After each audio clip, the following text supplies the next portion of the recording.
What's going on, you guys? Welcome back to my channel. This is Tony from Tony's World, signing on from the kitchen. So today, you guys, I am making Italian meatball subs for dinner today, and really dinner slash lunch dinner, because I didn't have lunch today, so really just dinner.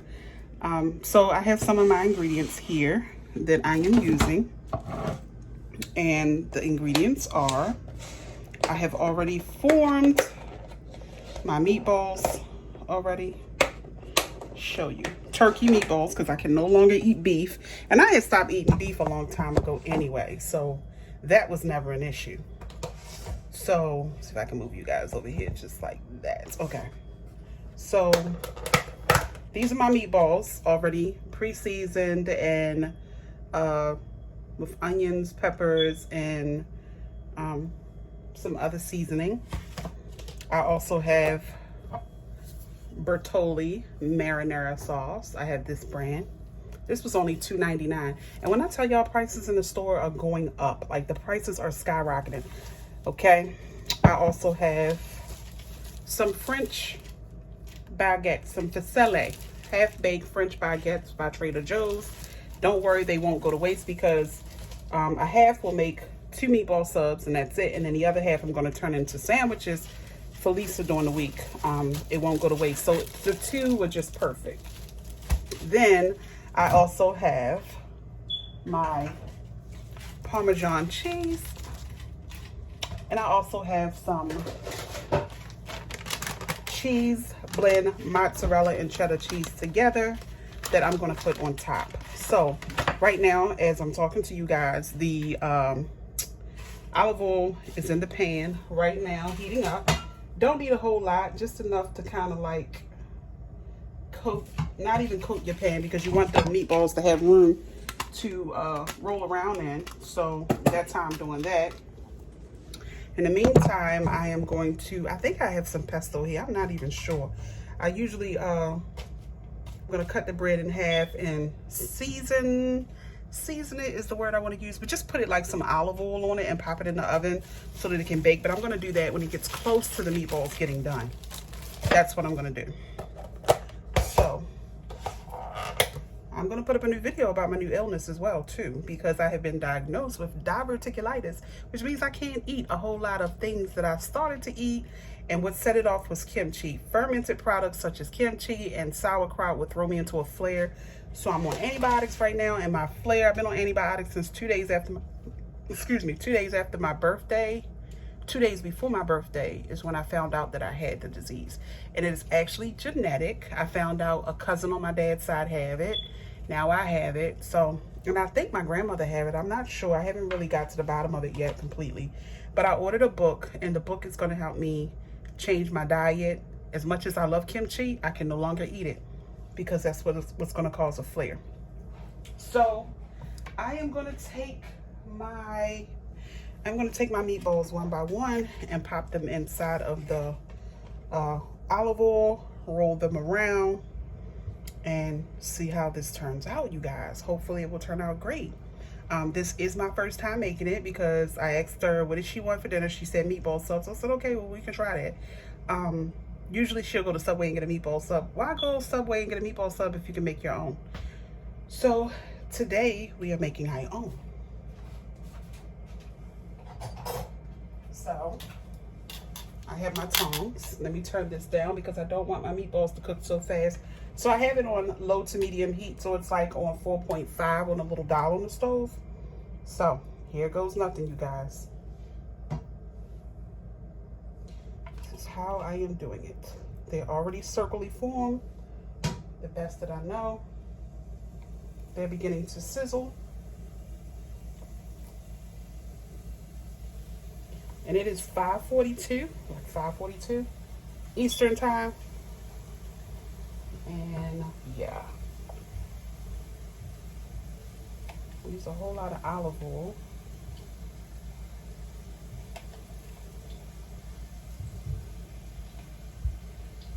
Okay. And you just let them. You want them to be spread out so that they can each cook evenly. I do not use a lot of olive oil because you don't need a lot of olive oil.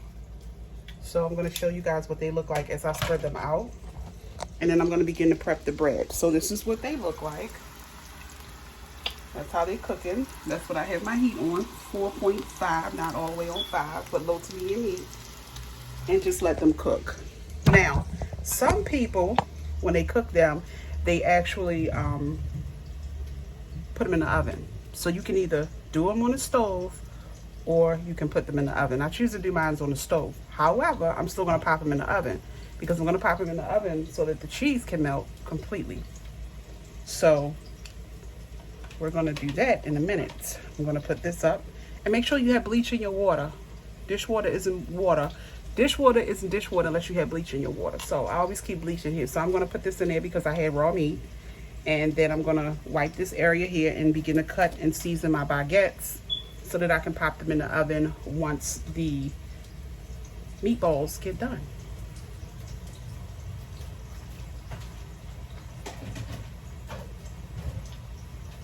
And I also want to let you guys know I actually found a watermelon today. It's the best thing ever. I got tired of going to the store. I would go to 2 supermarkets, and I would go to these 2 supermarkets and get watermelon.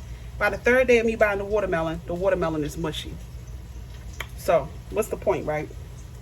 So I just decided to track down a farmer who had a bunch of watermelons on his truck. And I got me a great big watermelon and I cut it up.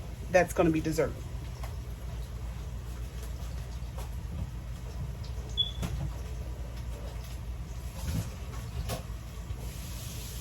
And now I'm about to, oh, I see how, I thought this was open in the store. It's actually sealed. That's cute. It's like, why would they have open bread like that? So once you open it, it's no longer, let me see if I can do it like this. Okay, take one out. One long pre-cooked baguette, pre-cooked. And once I cut them in half, I'll put some parchment paper down. My parchment paper. I like parchment paper because you can kind of season the parchment paper. I'm going to get a knife and I'm going to cut this in half. I'll use that one. I'll use this one. So I want to make sure it's evenly cut.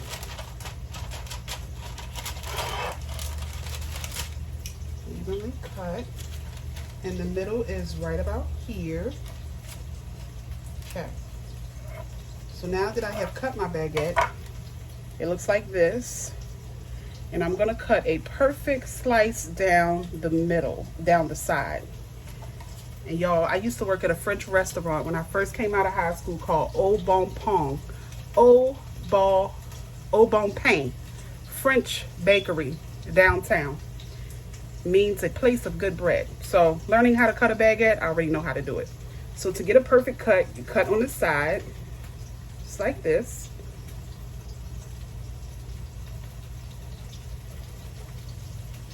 Just like that. Bam. Perfect cut. Do it like this. You want to open it up, but you don't want to split it to the point where you separate the 2 halves. So I'm going to do another one.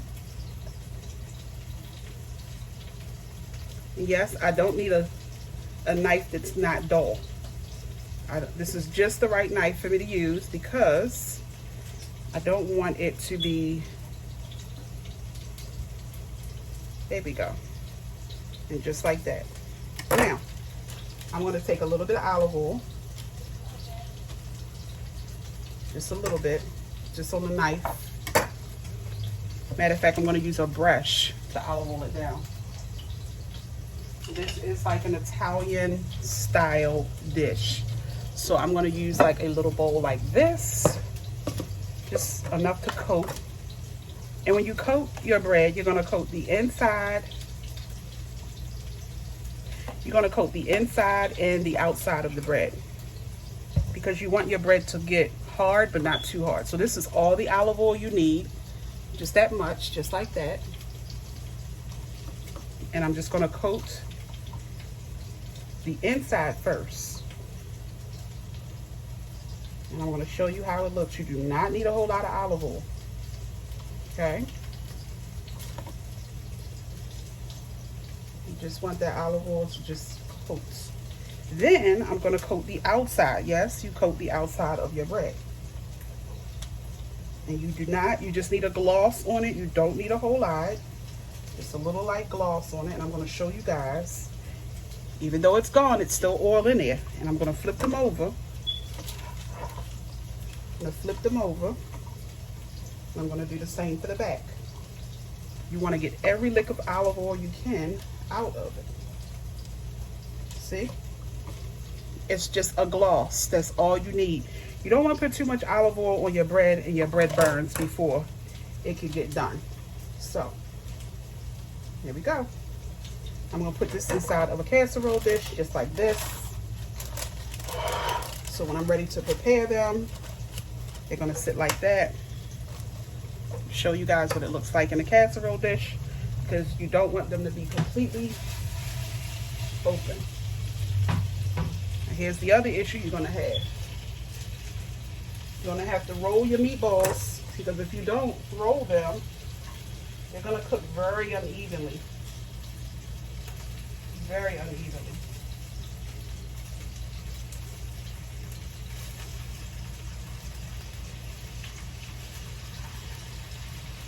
Very unevenly. And I'm going to show you how I rotate them. Because you can also shake them while it's over the flame, but I don't have a gas stove, I have electric, so it's kind of hard to do that.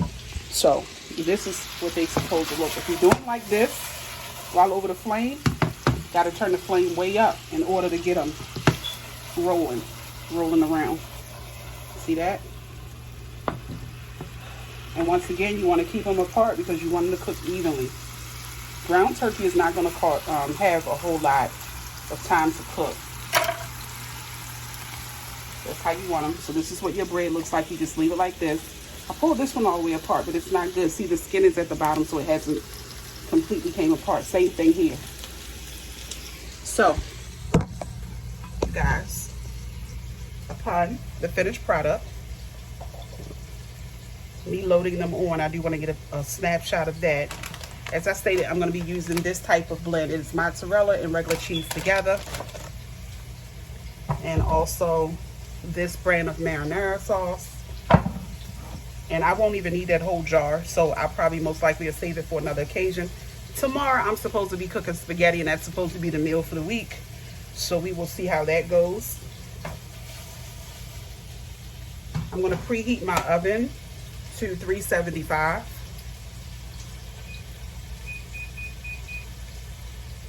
And we're going to see how that goes. And then I'm going to check back in with you guys when I start loading the meatballs onto the bread. That's what I'm going to do.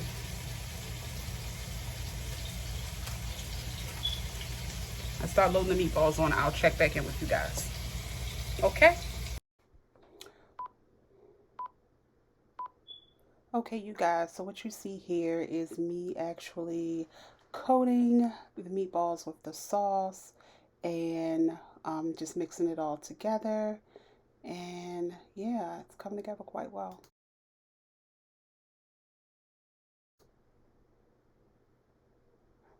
So you just keep coating and coating. I'm about to take some more sauce and add more marinara sauce in to the pan as it simmers, because it kind of dried up a little bit and I like my sauce to be wet. So here I actually added them onto the French baguettes, covered them in Parmesan and sauce as usual at the bottom of the meatballs.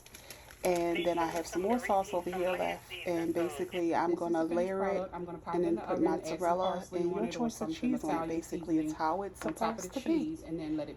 So yeah, and I'm going to show you guys what the finished product looks like plated.